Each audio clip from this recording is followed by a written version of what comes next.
এই আইয়ামে জাহেলিয়াত কেমন ছিল? বিশ্বনবী রাহমাতুল লিল আলামিন নামাজ আদায় করতেছিলেন। নামাজ আদায়ের সময় দেখলেন একজন সাহাবী মসজিদের কোণে বসে থরথর করে কাঁদে। নবীজি সাল্লাল্লাহু আলাইহি ওয়াসাল্লাম সাহাবাকে জিজ্ঞেস করলেন, সাহাবা তুমি কাঁদো কেন? তোমার কাঁদার মাত্রাটা এত বেশি কেন?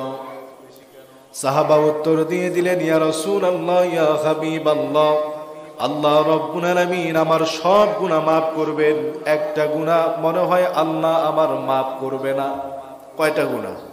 একটা গুনাহ মাফ করবে না। নবীজি সাল্লাল্লাহু আলাইহি ওয়াসাল্লাম সাহাবাকে ডাক দিয়ে বললেন, সাহাবা তোমার কোন গুনাহ আল্লাহ রাব্বুল আলামিন মাফ করবে না? কারণ হাদিসের মধ্যে উল্লেখ আছে, যেই মানুষটার জবান দিয়ে একবার পড়বে লা ইলাহা ইল্লাল্লাহু মুহাম্মাদুর রাসূলুল্লাহ, যেই মানুষটার জবান দিয়ে একবার পড়বে লা ইলাহা ইল্লাল্লাহ, আল্লাহ রাব্বুল আলামিন তার পূর্বের সমস্ত গুনাহ মাফ করে দিবে। সুতরাং আল্লাহ তোমার সব গুনাহ মাফ করছে। সাহাবা উত্তর দিল, ইয়া রাসূলুল্লাহ, ইয়া হাবিবাল্লাহ, আল্লাহ আমার সব গুনাহ মাফ করবে, একটা গুনাহ মনে হয় আল্লাহ আমার মাফ করবে না। নবীজি বললেন, সাহাবা বলো তো কোন গুনাহ? সাহাবা উত্তর দিয়ে দিলেন, ইয়া রাসূলুল্লাহ, ইয়া হাবিবাল্লাহ, আইয়ামে জাহেলিয়াতের যুগে যখন আমি কাফের ছিলাম, আমার মেয়েকে আমি নিজ হাতে জ্যান্ত কবর দিয়েছিলাম। নবীজি সাল্লাল্লাহু আলাইহি ওয়াসাল্লাম সাহাবাকে ডাক দিয়ে বললেন, সাহাবা আমি তো মানুষের কানে শুনেছিলাম, মানুষের মুখে শুনেছিলাম যে আইয়ামে জাহেলিয়াতের যুগে মানুষেরা তার নিজ মেয়েকে জ্যান্ত কবর দেয়, কিন্তু এরকম আমি কোনো প্রত্যক্ষদর্শী যে নিজের মেয়েকে জ্যান্ত কবর দিয়েছে তার কাছ থেকে কখনো শুনি নাই। তোমার কথাটা একটু বর্ণনা করো।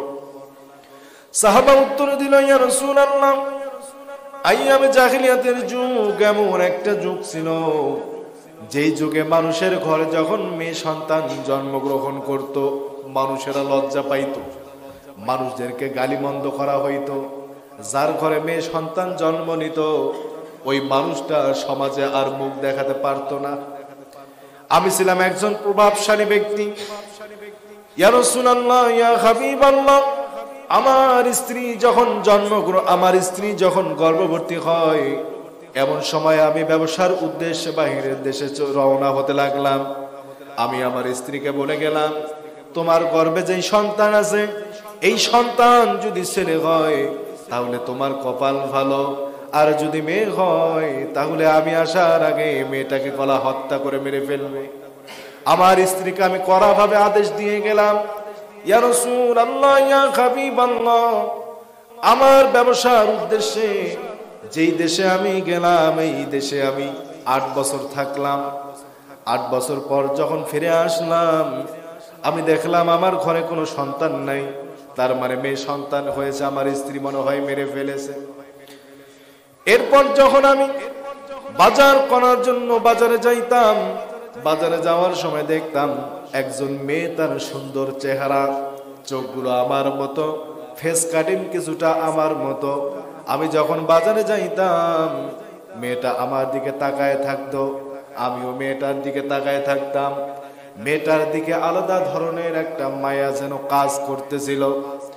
ইয়া রাসূলুল্লাহ, ইয়া হাবিবাল্লাহ, প্রত্যেকদিন আমি বাজারে যাইতাম। প্রত্যেকদিন বাজারে যাওয়ার সময় ওই মেয়েটাকে আমি রাস্তায় দেখতাম আমার দিকে তাকায় থাকে। এই রকম করতে করতে হঠাৎ কয়েক মাস অতিক্রম হয়ে গেল। একদিন আমার স্ত্রী আমার গালের মধ্যে হাত দিয়া, আমার কাঁধের মধ্যে হাত দিয়া বলতেছে, স্বামী গো, আমাদের একটা সন্তান আছে, আমাদের একটা মেয়ে হয়েছে, মেয়েটা অনেক বড় হয়েছে, মেয়েটা অনেক সুন্দর হয়েছে। এই কথা যখন আমার স্ত্রী বলল, ইয়া রাসূলুল্লাহ, ইয়া হাবিবাল্লাহ, আমার স্ত্রী যখন এই কথা বলল, তখন যেন মনে হয় আসমানটা আমার মাথায় ভেঙে পড়ল। আমি নিজেকে কন্ট্রোল করলাম, আমি নিজেকে সান্ত্বনা দিলাম, নিজেকে কন্ট্রোল করলাম। আমার স্ত্রীকে বললাম, আমাদের মেয়ে কোথায়? আমাদের মেয়েটাকে যখন নিয়ে আসলো, তখন আমি লক্ষ্য করলাম বাজারে যাওয়ার সময় যেই মেয়েটাকে আমি দেখতাম, যেই মেয়েটা আমার দিকে তাকায় থাকতো, আমার স্ত্রী সেই মেয়েটাকেই নিয়ে আসলো। এই জন্যই মনে হয় ফেস কাটিংটা কিছুটা আমার মতো। আমি যন্ত্রণা সহ্য করতে পারলাম না, কারণ মানুষ যখন একবার জানতে পারবে যে আমার ঘরে একটা মেয়ে সন্তান জন্মগ্রহণ করেছে, মানুষ আমাকে তুচ্ছ তাচ্ছিল্য করবে, গালিমন্দ দিবে। ইয়া রাসূলুল্লাহ, ইয়া হাবিবাল্লাহ, এই মানুষের সমালোচনাকে ভয় করে একদিন আমার স্ত্রীকে আমি বললাম, ওগো স্ত্রী, আমার সন্তানকে একটু সাজিয়ে দাও, আমার সন্তানকে আমি বাইরে ঘুরতে নিয়ে যাব। মেয়েও অনেক খুশি, কন্যাও অনেক খুশি, কারণ যেই মেয়ে কখনো বাবার আদর পায়নি, সেই বাবা মেয়েটাকে আজকে ঘুরতে নিয়ে যাবে। মেয়ের মন খুশি কিনা বলে? মেয়েগুলো সাধারণত একটু বাপ ভক্ত বেশি হয়, বাপদের সাথে তার একটু সম্পর্কটা বেশি থাকে, মেয়েদের বাপের সাথে সম্পর্কটা একটু বেশি। এই জন্য মেয়েও অনেক খুশি, কারণ কখনো বাপের আদর পায়নি। এইবার বাবা মেয়েটাকে নিয়ে ঘুরতে গেছে, ঘুরতে ঘুরতে মরুভূমিতে নিয়ে গেছে। মরুভূমিতে নিয়ে যাওয়ার পর একটা বড় কোদাল নিয়ে, বড় একটা কুড়াল নিয়ে তিনি মরুভূমির মধ্যে গর্ত খনন শুরু করে দেয়।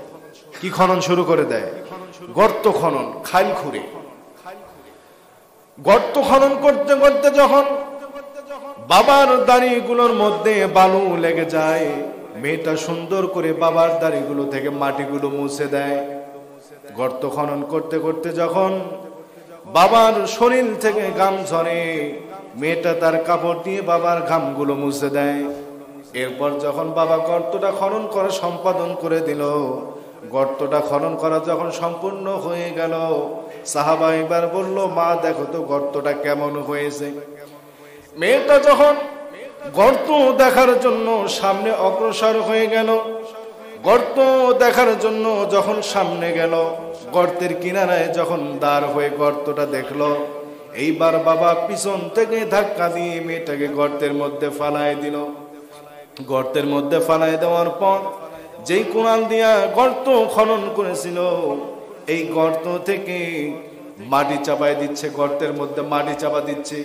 আর মেয়েটা চিৎকার করে বাবা বাবা বলে ডাক দিয়ে বলতেছে।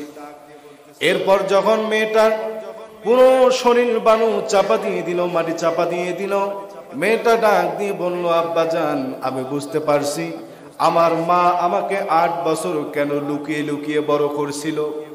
আইয়ামে জাহিলিয়াতের যুগের মানুষ এতটা নিষ্ঠুর হতে পারে, আমি আপনাকে যদি না দেখতাম কখনো বুঝতে পারতাম না।